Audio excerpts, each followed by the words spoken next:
Leaders of New Zealand's biggest businesses, Deloitte, New Zealand, Freightways and Downer, tell me what they really think about our economy. But I do believe we've lost our mojo in terms of the activity and energy that we really are proud of in New Zealand.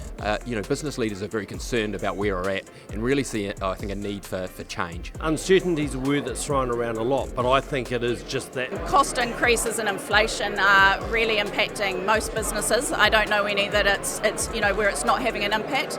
It's Monday the 1st of October and you're watching Markets with Madison.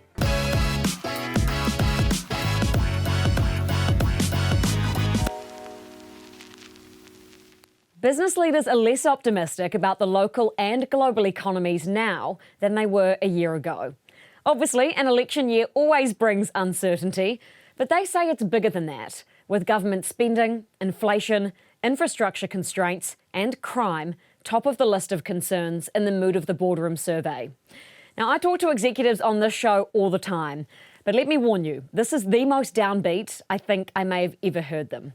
Let's hear it from them. I think a real concern that actually our direction and New Zealand's sort of standing in the world and the confidence of New Zealand is falling behind. And I think that ultimately we all want to live in a country where we're providing the right background, the right ability for our young people to succeed. And I think that we're feeling that that's challenged at this point. What specifically about the economic climate in New Zealand is causing some challenges for your business? Is it inflation? Anything else? It's inflation and demand. So what you're seeing in certain sectors, so construction's a good example, right? We have 50,000 business customers right across the gamut from government to mining and agriculture. Sectors like construction you can see are really hurting. The volume's going through there, the volume's going into hardware stores, people doing DIY. All of those smaller components that would go through courier networks, they're down substantially, like really substantially. So you can see that sector's having a tough old time. A lot of discretionary purchases, they're down. So apparel going into shops in certain categories, that's down quite significantly. So we can see that stuff on the demand side's low. Cost increases and inflation are really impacting most businesses. I don't know any that it's where it's not having an impact. Probably on average, we'd say there's around a 30% increase across the board, but it can be up to 50% of your input costs, so really significant, especially when you're pricing things for consumers. That has a real impact on things and on demand. As a business leader that is involved in companies that have large power over the economy, what responsibility do you feel to not pass all of those increased costs on? Oh, look, I think it's a balanced approach. Obviously you do as part of your economic model and in terms of, protecting the bottom line for shareholders, you do have to pass on costs. That's kind of a basic tenet of doing business. At the same time, you try and take a sort of a through the cycle view as well. So it's trying to balance those two things and it's not always easy. You represent employers. How are they feeling at the moment? Are they upbeat, downbeat? I think they feel pretty battered, to be honest. I think there's, what I call economic PTSD in Auckland, as a result of COVID. We're seeing a lot of smaller businesses close. A lot of businesses, it's one of the things we've said to the government, a lot of business owners have actually been operating by not paying themselves for quite a long period of time.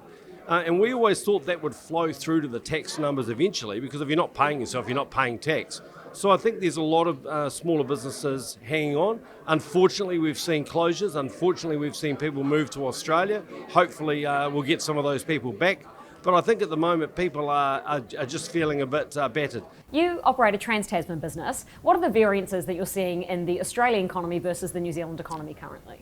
The key difference we see between Australia and New Zealand is that when a plan is put in place, the master planning of our infrastructure, they tend to stick to it. And regardless of the government, albeit it's fairly consistent in Australia right now, but we do see that once the plan's put in, the infrastructure follows. And I think the in and out in New Zealand is creating some unease, and that unease spreads further afield than New Zealand. It then makes it difficult for countries to actually bring people in. I think in Australia generally it's a couple of clicks higher than New Zealand in just about every respect. So for our courier businesses over there, they're tracking pretty even with last year. Over here the volumes are down 5 to 6% on a same customer basis. Aside from that, things just feel more buoyant in Australia. So when you're out and about, there are people everywhere, they're spending money, having a good time. That's not what you see if you wander around Auckland on a Tuesday night, I have to say. How is that impacting your business? Is that altering your investment decisions that you're making in New Zealand versus Australia? Yeah, there's a couple of things. So the first one is in New Zealand, we're working really hard to attract more customers to us to fill that gap. That's really important. Puts food on the table of our people and our couriers, and that's a really critical thing. So we work really hard at that. But yeah, the money we're investing, we're more likely to invest in Australia. I think we see at the moment it's a better climate. We're going to get a better return on that. So in terms of things like mergers and acquisitions, most of them are in Australia. It sounds like you think we've lost our mojo. Do you think we have? 100%. I really do. Look, I'm a massively proud New Zealander. Lived overseas a lot and wouldn't live anywhere else. But, I think where we are at the moment is, not where we were a few years back. Whether it was the rock star economy or somewhere where, New Zealand, I think, was at the top of the list of countries people want to migrate to. And I just don't think we're quite there at the moment. I think as an industry, we're definitely bat above our average, but I do believe we've lost our mojo in terms of the activity and energy that we really are proud of in New Zealand. How do we get it back? Consistency. We got to, as a country, we've got to deliver that infrastructure, to the people using the roads, the hospitals, the schools. We want to make sure we're delivering well, and then people will start to rely on the services we provide. We want to get it back. There's the ambition to get it back, but we've got to lean into it together, I think, and we've got to make some really deliberate choices. And whether it be from a fiscal and economic perspective, we've got to actually lean into some key aspects. And those key aspects for me, got to get the infrastructure challenge right, got to get the educational challenge right, got to get the healthcare challenge right, and really build, I think, a degree of social cohesion. But I think the other big thing is that we've turned a little bit inward and just looking at ourselves from a New Zealand perspective, whereas New Zealand is a hugely successful on the global stage, and we're at our best when we really actually, I think, look outward and really look to make our way sort of in that global community. I think a lot of people are expecting some sort of improvement towards the back end of 2024. So we're just trying to step through it, I think, as best we can, and know that there's light at the end of the tunnel. Look, my gut feel is that early in the new year things will pick up. I think that's a feel that if we start having indication interest rates coming down, maybe if there is a change of government and people feel a bit more confident about investing capital here and the regulations that'll surround their investments, maybe then you get a bit of pickup in demand. So my gut feel, and I am a bit of an optimist, I think from around March we'll start to see some organic growth come back into the business. But in the meantime, we'll keep doing what we do, which is provide really good service, pick up some more customers, and that'll be a good way of filling the gap. What do you think of the show Markets with Madison? I think it's outstanding. It's a great platform. It's incredible, and I think she should be promoted. Pay rise? Well, it's your call, but I think you take your time. But it's a great show. Do you actually watch it? I do. Great feedback too, from lots of chief executives. I have lots of positive comments. Thanks, Dad. Well, someone had to try and lighten the mood, didn't they? It was a pretty tough crowd, and a tough economic environment, obviously, for any incoming government to accept. Investors, try to stay optimistic out there as much as you can. Now go put your money to work.